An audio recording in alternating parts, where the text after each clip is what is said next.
এখন কি করবো জানেন? আপনি তো সবাই ডায়লগ শুনবো জুনিয়র মান্না, পরে আমি তরমুজ পরে তুলবো, আগে জুনিয়র মান্না ডায়লগটা শুনবো। ভাই আম্মাজান কি বলছে ভাই? আমার আম্মাজান তরমুজ খেতে চাইছে। আমার আম্মাজান আমার সাথে কথা কয় না, শুধু কথা বলছে। আমার আম্মাজান তরমুজ খাওয়ার জন্য আমার কাছে সাপোর্ট করছে। আমার আম্মাজান আমি আপনার কাছে চাইছি, আপনার কাছে তরমুজগুলো লাল হয়, রসমালাই মিষ্টি, তাই জন্য আমি আপনার কাছে চাইছি আপনি একটা তরমুজ দেবেন। আমার আম্মাজান তরমুজ খেতে চাইছে, আপনি একটা তরমুজ কেটে দেন।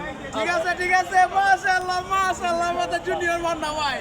ঠিক আছে, মান্না ভাই মরে গেছে, তাতে কি হয়েছে? আরেক মান্না তৈরি হয়েছে করে এক মান্না মরে গেছে, আবার আরেক মান্না তৈরি হয়েছে।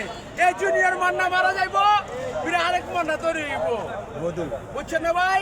সেই এ ভাই আপনার আম্মাজানের জন্য আমি তরমুজ কাটতেছি ভাই, আপনি টেনশন করেন না ভাই। ওই কি রে মধু রসমালাই। আপনার আম্মাজান কি কইছে?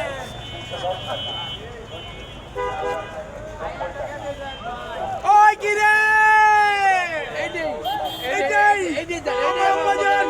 আমার আম্মাজান এইটাই খাইবো ভাই, এইটাই খাইবো আমার আম্মাজান। মাশাআল্লাহ ওই কি রে